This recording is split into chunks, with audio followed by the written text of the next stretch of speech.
विधानसभा निवडणुकीत महायुतीला स्पष्ट बहुमत मिळालं आणि मुख्यमंत्रीपदी देवेंद्र फडणवीस विराजमान झाले। परंतु अद्याप मंत्रिमंडळ विस्ताराचा तिढा सुटलेला नाही। शिवसेनेनं गृह, महसूल, बांधकाम अशा महत्त्वाच्या खात्यांवर दावा केलाय, पण ही खाती देण्यास भाजपनं नकार दिला असल्याचं बोललं जातंय। ही खाती जर शिवसेनेला मिळाली तर महायुतीत भाजपापेक्षा शिवसेनेचं वजन वाढेल या शक्यतेने भाजपा या खात्यावर ठाम असल्याचं बोललं जात आहे।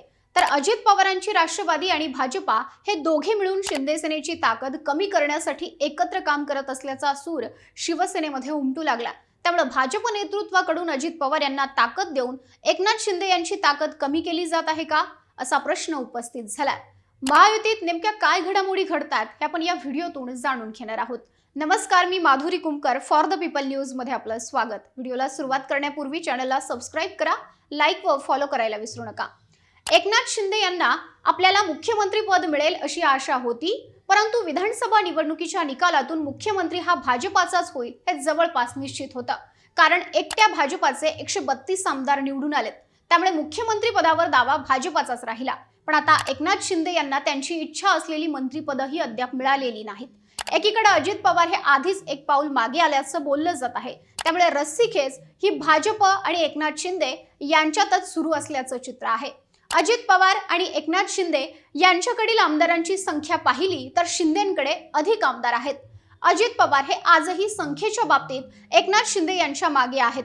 असं असूनही अजित पवारांना एकनाथ शिंदे यांच्या इतकं तर कधी कधी शिंदेंपेक्षाही अधिक महत्त्व मिळत असल्याचं दिसतंय। महाराष्ट्राच्या मंत्रिमंडळामध्ये मुख्यमंत्र्यांसह जास्तीत जास्त 43 मंत्री असू शकतात। विधानसभेत एकूण 288 जागा आहेत, त्यापैकी भाजपने 132 जागा जिंकल्या आहेत। शिवसेना 57 जागांसह महायुतीमध्ये दुसऱ्या क्रमांकावर आहे आणि राष्ट्रवादीला 41 जागा मिळाल्यात। परंतु अजित पवारांचा असा युक्तिवाद आहे की त्यांचा स्ट्राइक रेट चांगला आहे, कारण राष्ट्रवादीने युतीतील त्यांच्या वाट्यापेक्षा जास्त जागा जिंकल्यात। त्यामुळे एक प्रकारे एकनाथ शिंदे यांचं महत्त्व कमी करण्याचा प्रयत्न केल्याचं दिसून येतंय। एकनाथ शिंदे यांची ताकद कमी करण्याचा प्रयत्न केल्याचं आणखी एक उदाहरण म्हणजे मंत्रिमंडळ विस्ताराबाबत दिल्लीत अमित शहांसोबतच्या बैठकीला एकनाथ शिंदेंची उपस्थिती नव्हती। या बैठकीला देवेंद्र फडणवीस यांच्यासह भाजप अध्यक्ष जे.पी. नड्डाही उपस्थित होते, मात्र एकनाथ शिंदे यांना या बैठकीला निमंत्रित केलं नसल्याची माहिती समोर आली होती। मुख्यमंत्री देवेंद्र फडणवीस आणि भाजप अध्यक्ष जे.पी. नड्डा यांनी केंद्रीय गृहमंत्री अमित शहा यांच्याशी 11 डिसेंबर रोजी त्यांच्या निवासस्थानी चर्चा केली होती। भाजप, शिवसेना आणि राष्ट्रवादी काँग्रेसमध्ये खाते वाटपावरून सुरू असलेल्या चर्चांच्या पार्श्वभूमीवर ही बैठक झाली होती। दरम्यान एकनाथ शिंदे हे दिल्लीत येत नसल्याबद्दल उपस्थित केलेल्या प्रश्नांवर अजित पवार यांनी म्हटलं की काळजी करू नका, आम्ही सगळे एकत्र आहोत।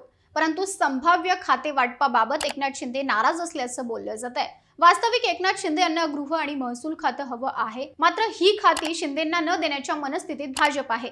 एकनाथ शिंदे मुख्यमंत्री असताना गृह खातं देवेंद्र फडणवीस यांच्याकडे होतं आणि आता उपमुख्यमंत्री झाल्यानंतर एकनाथ शिंदे यांनाही तेच खातं हवंय, पण भाजपला ते मान्य नाही। गृह खातं हे राज्यातील अत्यंत महत्त्वाचं खातं आहे, जे कुठल्याही परिस्थितीत भाजप एकनाथ शिंदेंना देण्यास तयार नाहीये। त्यामुळे भाजपच्या दृष्टीनं एकनाथ शिंदे यांनी त्यांची आवश्यकता उपयुक्तता गमावलेली आहे का, असा सवाल उपस्थित केला जातोय। भाजपने जे उद्धव ठाकरे यांच्या सोबत केलं तेच आता एकनाथ शिंदेंशी करतायत का, असाही प्रश्न उपस्थित होतोय। मुंबई महानगरपालिकेची निवडणूक ही उद्धव ठाकरेंची शेवटची परीक्षा मानली जाते, त्यामुळे उद्धव ठाकरेंना पुन्हा एकदा शह देण्यासाठी एकनाथ शिंदेंची गरज भासेल। त्यानंतर मात्र भाजप पुन्हा आपल्याला जसं हवं त्या पद्धतीने वागू शकते। भाजप मंत्रिमंडळात 22 ते 23 खाती ठेवणार असून अजित पवारांना एकनाथ शिंदे यांच्यापेक्षा किंचित कमी खाती मिळतील असं बोललं जातंय।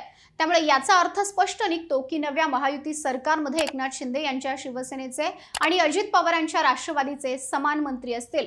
मागील सरकारमध्ये शिवसेनेकडे राष्ट्रवादीपेक्षा एक खातं जास्त होतं। अजित पवारांना जास्त महत्त्व देण्यामागे एक खास कारण आहे। पहिली गोष्ट म्हणजे एकनाथ शिंदे यांच्या आधीही अजित पवारांनी भाजपला उघड पाठिंबा दिला होता। एकनाथ शिंदे मुख्यमंत्री होण्यावर ठाम असताना अजित पवार यांनी भाजपच्या मुख्यमंत्र्याला पाठिंबा देणार असल्याचं जाहीरपणे सांगितलं होतं।